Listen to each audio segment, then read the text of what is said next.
Hi, I'm here to present some interesting facts from Keeping Current Matters as of July 2022. Are we having an economic slowdown? I think so. Recession fears surge among CEOs, survey suggests. Three-quarters of global CEOs say that we are in a recession or will be in the next 12 to 18 months, according to a new survey in the Wall Street Journal. Throughout history, during a recessionary period, interest rates go up at the beginning of the recession. But in order to come out of the recession, interest rates are lowered to stimulate the economy moving forward. Historically, we have seen a repeated uptick in interest rates, followed by lowered interest rates. This is according to mortgage specialists. As you can see here, we had a strong uptick from below 8% in the early 1970s. At 1980, we were above, as high as 18%. And then we started seeing this downtick from there. This is a 30-year fixed loan. And you can see in this graph, these gray lines are when we had recessions and what was happening with interest rates at the time. And in each recession, you can see we had interest rates lowered. All the way down to, we got as low as 2.8%. This period here was very unusual, and it looks like we're moving back to what was kind of the norm back in this era here too. So more or less, this just goes to say that, the interest rates always start lowering, and there's an explanation for that in the following slides. But you can see here that interest rates have been falling since the 1980s.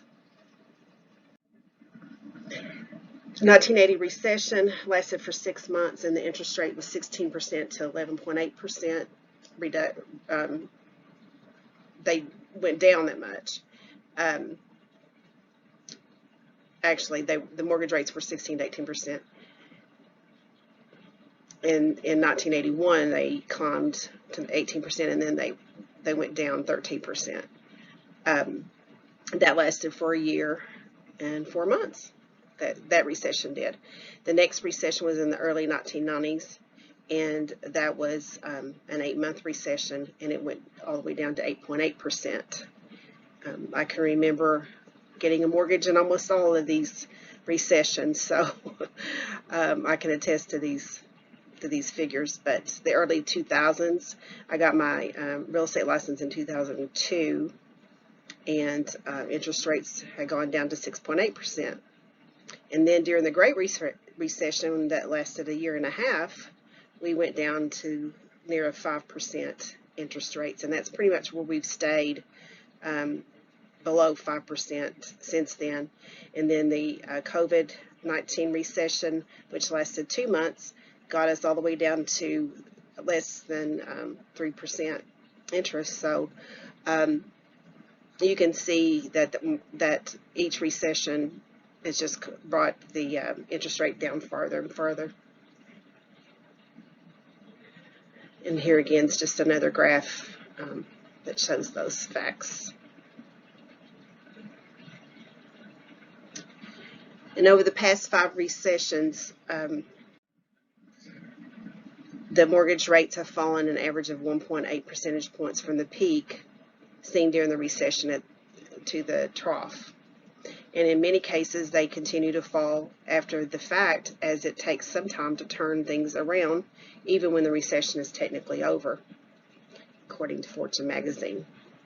I think this graph really says a lot here. The recession doesn't equal a housing crisis. I've shown this graph before. I believe that it really tells a strong picture of what is actually happening during recessions to the housing market. Home price changed during these last 6 recessions. 1980, they went up 6.1%. 1981, 3.5%. And only one time in the 90s did it go down. It's below, it was almost 2% below fall. It fell almost 2%. And then in 2001, it went back up to 6.6. 2008, of course, that was the worst time in the history, I think, of housing, and it went down 19.7%. And that is, you know, because of lots of different things, but we're not seeing that kind of housing market right now, and I'll be talking about that in later slides as well. In 2020, it went up to 6%, up 6%, and we're way above that now. So inventory update. This is what affects housing prices more than anything else.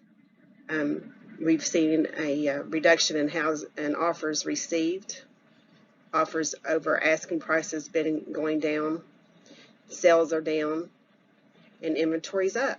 So that just shows, you know, when you've got more of a supply, then that affects everything else. When you don't have a good supply of inventory, it makes everything go up. There's been a pickup in the inventory that we've seen recently, but it's not from a big increase in new listings, but rather a slowdown in the pace of sales. And remember that month's supply measures the inventory of sale relative to the pace of sales. Some inventory, fewer sales. Same inventory as fewer sales means more months supply. The months of inventory of homes for sale through May of 2022. We've seen an uptick since the first of the year, and we are at a 2.6 month supply. Now this is over across the nation and not just in our local market, so that's subject to your market where you are. New monthly listing counts, of course, compared to 2021. I'm not seeing a huge difference month to month up through May. Existing home sales, a seasonally adjusted annual rate in millions from 2017. We're staying right around there, around a little above 5. Of course, 2021 we had just a huge increase, and now it's back down to what's more normal. Home sales have essentially returned to the levels seen in 2019 prior to the pandemic, over 2 years of gangbusters performance. After 2 years of gangbusters performance, active inventory continues to grow, rising 21% above 1 year ago. In other words, we're starting to add more options, but the market needs even more before home shoppers have a selection that's roughly equivalent to the pre-pandemic housing market. The 2022 forecast update in inventory, we are expecting it to be at up 15%. We should start to see less competition, fewer bidding wars, and therefore less upward pressure, price pressure, which this has already started to happen. In fact, a simple analysis shows that 1 month increase in the month's supply results in a 3% decline in annualized house price growth. And our preliminary house price index is already showing moderation in house prices in April. So should you buy a home right now? Well, here's what you're seeing in the national and local headlines. The cooling housing market enters into the great deceleration. Home prices decelerate as the housing market downshifts. Buying a home at the wrong time can backfire big time. Here's why it may pay to wait. But decelerating home prices do not mean depreciating home prices. Home price forecast for 2022. These are average of 7 forecasts. Again, this is national, but you can see that there's only one that's predicting 2.7%,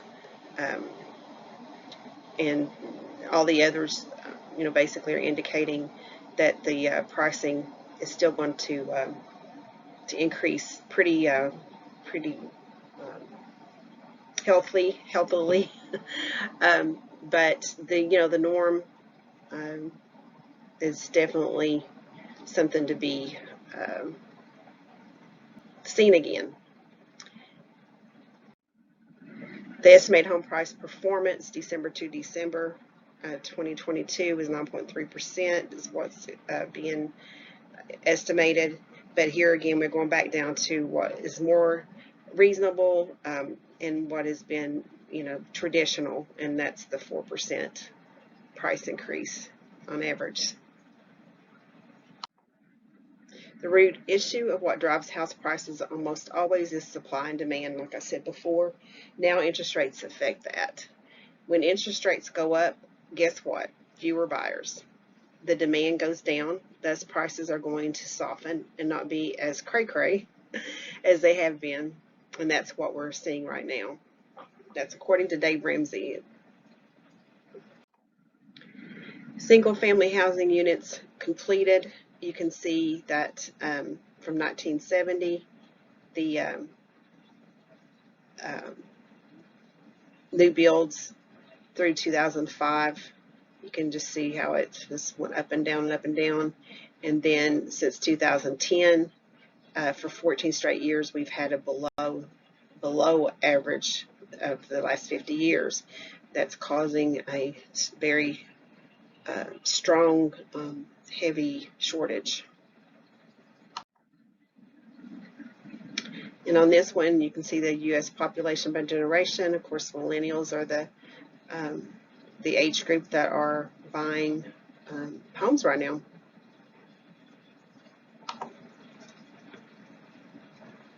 And this is their peak home buying years, of course. Experts don't believe the market is in a bubble or a crash is in the cards, like during the Great Recession. The nation is still suffering from a housing shortage that has reached crisis proportions at a time when many millennials are reaching the age when they start to consider homeownership. That's likely to keep prices high. And here's some links to this information I just shared. If you want any of those, you can always get in touch with me.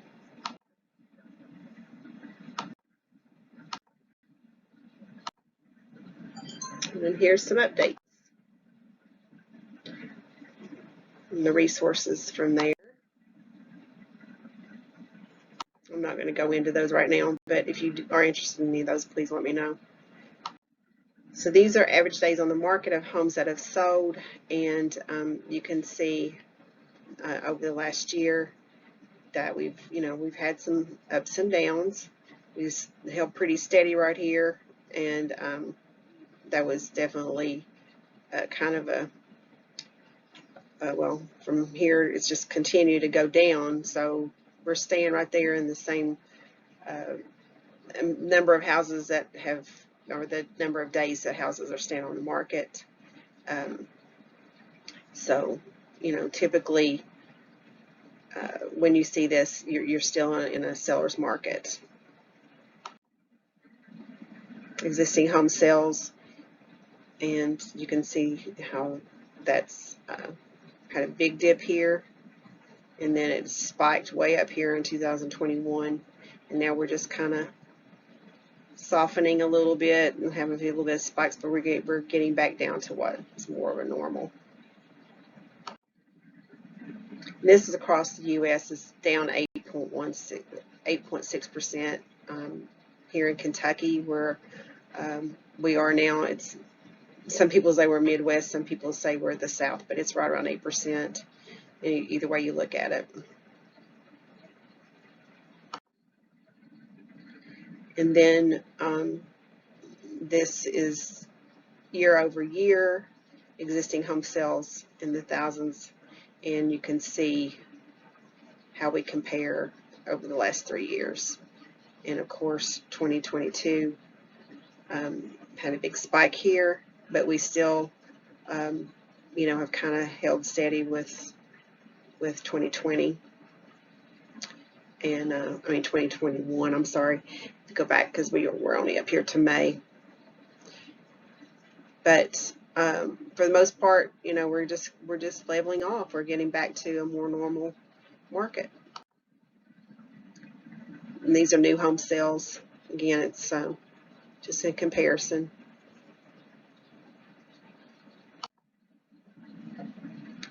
Again, it's just another graph.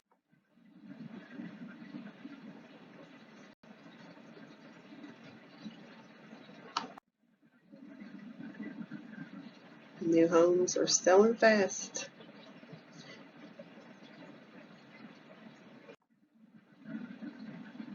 And this is the total home sales, 2021, 2022. And the pending home sales, of course, I've seen this graph, but it's leveling off back to normal. It's just another graph, pending home sales. And the percentage of distressed properties, everybody's thinking we're going to have a bunch of foreclosures hit the market, but it doesn't look like it. So it's totally flat right now. So, you know, I would be expecting to see a lot of distressed homes on the market anytime soon.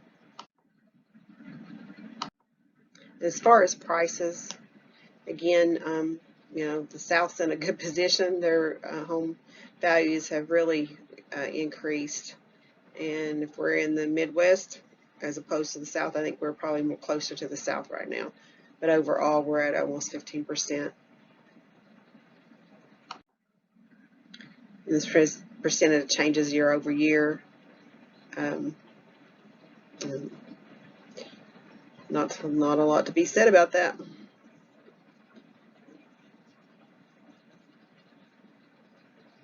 That's in the price, in these price ranges. So it looks like you can see that the lower price ranges are down and the higher price ranges. This is surprising, kind of surprising to me that we got the higher price range homes are up that much more.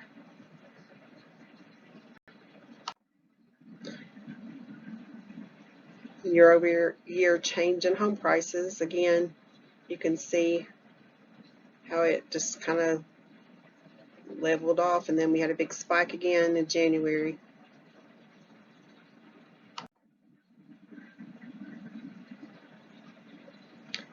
So a lot of these graphs, you know, they're really interesting. You know, if you want more in-depth information, I'll be glad to give it to you.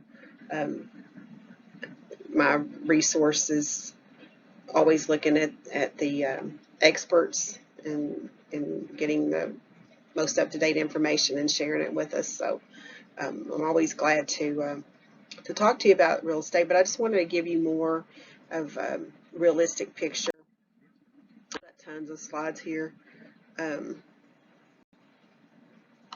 If you know, if there's anything that you might want to get more detailed about and talk about your specific market, I'm glad to do that. I'm just flipping through these. Like I said, there's just a lot more information that I can share with you. Buyer demand is down. Of course, that's, you know, typical when interest rates go up. It's to be expected. And here's 30-year fixed rate. It has, you know, kind of fluctuated a little bit in the last couple of months, but it's definitely gone up.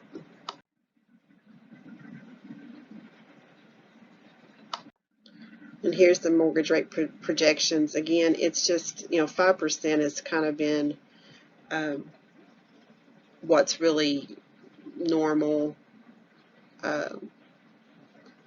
So I'm thinking that it's probably going to stay there for a while.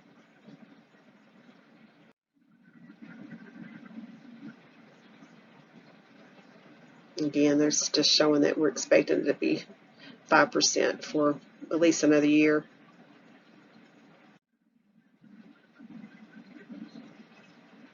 But you can see, you know, how they've gone up and gone down, gone up.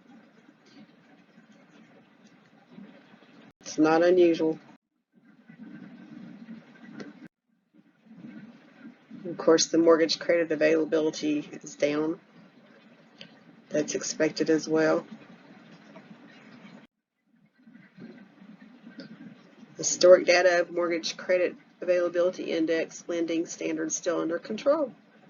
So they're not just giving everybody that has a pulse a loan, and they haven't since the crash of 2008, which is not a bad thing. So if you are looking for any information about the real estate market, if you're thinking about buying or selling or investing, definitely a good time to be talking about that. And you know, I'm always happy to share any information that I have with you. And you can reach me. My name is Shari Frasure. I'm with Keller Williams Greater Lexington. My number is 859-229-5945, and you can always email me if you want. My name is Shari, Shari, Frasure, Frasure, at kw.com, or Shari, Shari, at realestatebyshari.com. I hope